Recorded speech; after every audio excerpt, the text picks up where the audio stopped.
This is On a Pale Horse, written by Hai Lian, read for you by Asher Thor. Chapter 3. Harry, he supposed he had better start calling himself Death now, was considering the boy currently shuddering on the ground a few yards away, and was having the time of his life. Well, the time of his death, really. He could tell the moment he emerged into this reality that there had not been a death already present. In fact, he seemed to have automatically absorbed the position into himself, and could already feel the departing souls passing through him in a river parallel to the ones he could still feel from his original world. Excellent. Death turned back to Dumbledore, and didn't that just make him want to crow with laughter? And found him still staring at the pin he used to keep his invisibility cloak closed over his shoulders with horrified comprehension. Oh well. Dumbledore had always been a useless and manipulative bastard as far as he was concerned. It just looked like he was a bit slow in this dimension as well. Ignoring the old man, he paused and cackled aloud at the mere idea that this man was old in any meaningful way. He turned to face the boy of his alternate self, grin seemingly fixed on his face at the vast amusement he was getting out of this whole situation. The whole room seemed horrified, and he hadn't even done anything yet.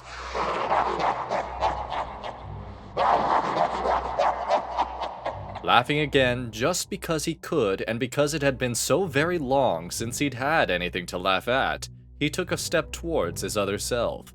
Pleased when he didn't recoil in fear like those nearest him were doing. He always knew he was a brave one. "Why have you summoned me here?" he asked the boy curiously, finding himself absently fascinated at the way the room seemed to be reacting to his voice. Oh, right. He hadn't talked to a mortal in so long that he'd forgotten what he'd sounded like. Oops. Other Harry swallowed nervously, still on one knee after he had collapsed after Death emerged, for some reason. Maybe they were showing him deference? He couldn't fathom why they'd all fallen to their knees otherwise. Inwardly, he preened, pleased that they held him in such high esteem already. He was awesome, and he knew it, but it was nice to have others acknowledge his amazingness as well. Dumbledore wanted to summon a hero, Other Harry explained, concisely, and rather evenly, considering the way his face had paled and the way he was swaying slightly. Was he ill? Death was concerned for about half a millisecond before he got over it. From another dimension, to kill the Dark Lord. They'd wanted him to kill someone? Well, he was very good at that. But a hero? That couldn't be right. He hadn't been a hero in, well, about 4 Earths worth of time. Something of his thoughts must have reflected on his face, because Other Harry's lips thinned in agreement. Well, they were almost like the same person. It made sense that they'd think alike. Only, he was an immortal personification of death, and the little Harry was a teenage human wizard. But regardless. But he couldn't just go around letting these people think they owned him or something. He'd have to get some sort of agreement out of the lot of them. Maybe make them promise him their firstborn son or something? He discarded the thought as soon as it formed. What use would he have for a bunch of infants? I may not be a hero, little wizard, but I am very, very good at killing things, Death admitted with a renewed grin. This universe was already so very much more exciting than the last one. He kicked one leg out and lounged back in the huge black throne-like chair that formed itself out of the shadows in the room behind him, slightly bewildered at the sharp intakes of breath from all around the room at the action. It was just a chair. Why were they getting so worked up over a chair? Shrugging to himself, he kicked one leg over the arm of the chair and relaxed there, observing the mortals in the room through half-lidded eyes, smile turning lazy and content as he waited for them to gather themselves. Dumbledore seemed to finally catch up to the situation at hand, standing and straightening his obscenely yellow robes. Death took a moment to stare at the robes, decided he didn't like the color of them, and promptly turned them a sedate royal blue instead. There, that was much better. Ignoring the further intakes of breath at this, honestly, these people were so easily surprised. He stared at Dumbledore and waited for him to speak. He was patient, after all. He could wait. Welcome to this reality, my boy, Dumbledore beamed, spreading his hands and twinkling madly. Death frowned at him, displeased at being called his anything. And for some reason, the entire room seemed to flinch and shrink back at the expression on his face. Dumbledore paled slightly, but kept on with a noticeable dim in his twinkling eyes.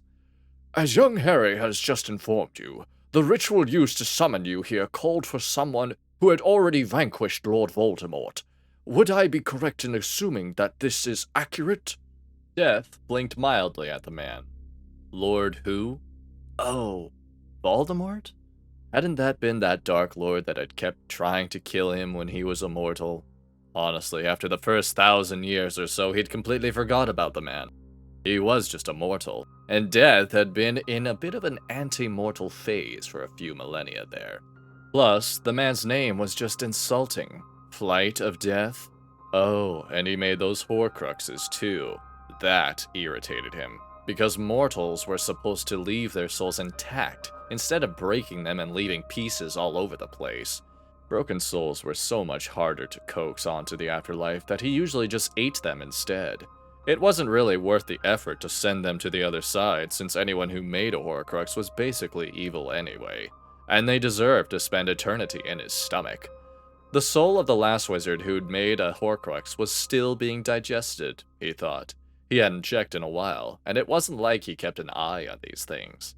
He'd let him move on eventually. Maybe. If he remembered. I have taken the soul of a mortal by the name of Tom Riddle. Yes, many times, Death admitted with a pleased smile. Revenge had been sweet indeed. Tom's soul had tasted like dark chocolate, and he'd had the pleasure of taking his soul 7 different times. It was rather funny, since the soul seemed to remember its numerous previous deaths, even if the body didn't. He idly wondered if Lord Voldemort's soul would taste similar in this new dimension. Taken the soul? Other Harry asked, slightly horrified and slightly fascinated, blatantly ignoring Dumbledore's warning glance to be silent.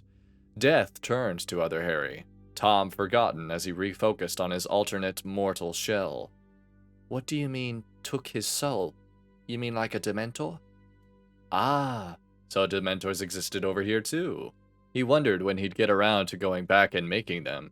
He grinned at Other Harry, wide and sharp and more than slightly mad, running his tongue over his teeth in remembrance. It's far more accurate to say that Dementors take souls like me. Death didn't know why these words made the mortals around him so horrified, but it made him laugh nonetheless. Oh, he was going to have such fun here. He could practically taste it. To be continued. Please like and subscribe for more.